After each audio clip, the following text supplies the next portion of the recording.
Salut! J'ai filmé ces petites méduses hier dans un aquarium et j'ai trouvé que c'était peut-être marrant de te les montrer. Je les ai trouvées très jolies, donc je vais les partager avec toi. C'est pas un audio qui est des plus simples à faire et je vais t'expliquer pourquoi. Ça fait un petit bout de temps que je bute sur la problématique. J'avais une idée, je peux pas dire claire vraiment, mais en tout cas assez précise du sujet que je voulais aborder. Ça s'enchaînait bien. Je fais pas de brouillon, mais dans ma tête, ça s'enchaînait bien. Quand je le réfléchissais comme ça matchait pas trop mal. Et ça fait, tu vois, alors que j'ai pas du tout envie de m'acharner sur ça, mais ça fait déjà un certain nombre de fois que je m'observe recommencer. Et donc je fais un espèce d'écho à moi-même, c'est-à-dire pourquoi je recommence. Parce que visiblement, là, il y a un truc, tu reprends le même sujet, la même méthode, ça va pas. Donc je change de méthode, je change de sujet, je sais pas de quoi je vais te parler. C'est audacieux, hein. Du coup, je verrai à la fin ce que je mets en titre. Mais si c'est pas de ça dont j'arrive à te parler, c'est qu'il y a certainement autre chose que j'ai à te dire. Et,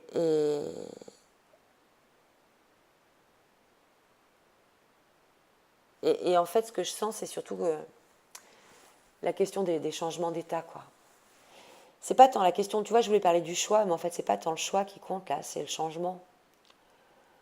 Le changement qui s'implique, en fait. Sur le plan individuel, mais aussi sur le plan collectif, on ne peut pas ignorer la période charnière sur laquelle on est. Alors, changement, n'allons pas non plus imaginer ou fantasmer. On se réveille un matin et la ville est différente. Ou là, on serait potentiellement autant dans des films d'horreur qu'autre chose. Pas forcément comme ça que va se signifier le changement, mais peut-être par des inconforts. C'est bien là, tu vois, où le bas blesse. C'est peut-être pour ça que j'avais du mal à la faire, la vidéo, parce que, bah oui, parlons des inconforts, quoi. Parce que là où on coince, c'est les choses qu'on quitte. Donc là où on est en inconfort, c'est un endroit où on s'éloigne. Donc les inconforts de nos vies, les choses qui sont inconfortables dans nos vies, qui ne sont pas bonnes pour nous. J'entends inconfortable, attention, je vais corriger le tir. J'entends inconfortable les choses qu'on identifie comme étant plus très bonnes pour nous. En fait, en ce moment, il se passe quelque chose, une forme de, là pour le coup, de mise en lumière peut-être un peu des choses qui nous saoulent ou avec lesquelles on n'a plus du tout envie de négocier. Et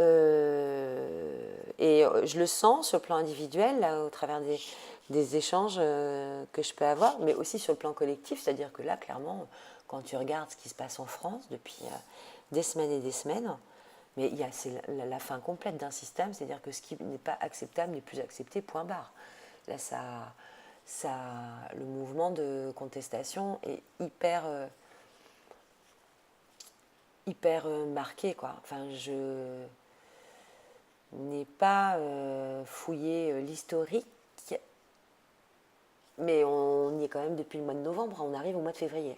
Donc les gilets jaunes, je me souviens les premiers temps sur Facebook avoir vu passer des trucs un peu moche quoi, sur le gilet jaune, et notamment il y avait des choses, les gens commençaient à se préparer pour la première date qui était du 17 novembre, et d'autres étaient déjà en train de conspuer le mouvement avant même qu'il soit lancé. Et j'ai vu ces mêmes conspuateurs, Maître Capello si tu m'entends, tu me corrigeras, de mouvements se rallier à ce même mouvement, quoi, quelques temps plus tard. Je me dis, il s'est passé quand même quelque chose. Il y a des circulations, des informations qui se font. Alors voilà, je sais, on est tous soumis à des algorithmes, etc. Moi, je connais les miens. Et du coup, je vois ce qui vient à moi, hors algorithme. Et ouais, je constate que vraiment, on est au-delà d'une problématique collective, on est dans une problématique individuelle. Je boucle, je reviens à toi, à moi, à nous, quoi. Hey, hey. L'inconfort, quoi. Les choses avec lesquelles on est de plus en plus en complexité pour négocier. C'est là où on va avoir justement ces notions de choix qui sont compliquées à faire, parce qu'on n'a plus de négociation à faire avec un certain nombre de choses. Les choix qu'on ne fait pas en ce moment, c'est parce qu'ils ne nous intéressent pas. On n'a pas envie de les faire. Ou alors c'est parce qu'ils nous font trop peur, donc c'est parce qu'ils sont radicalement différents de ceux que l'on connaît jusqu'à présent. Tous ces choix compliqués que j'exprime, que tu exprimes, qu'on exprime parfois, chance à toi si tu n'es pas dans ce truc-là, et merci de partager ta vision du truc avec nous, justement, si tu ne te sens pas du tout obligé de faire des choix. C'est cool, donne-nous un peu de tes libertés, fais-nous partager ton axe.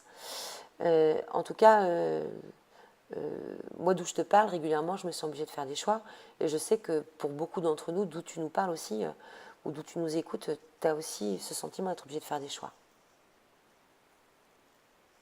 Mais en fait, non, quoi. On se sent obligé de faire des choix.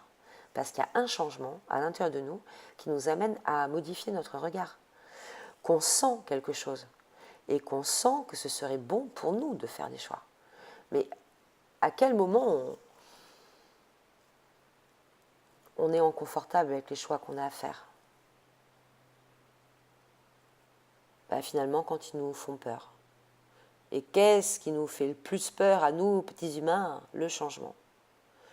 Et pourquoi le changement, ça nous fait peur à nous, petits humains? Parce qu'on ne voit pas le cycle.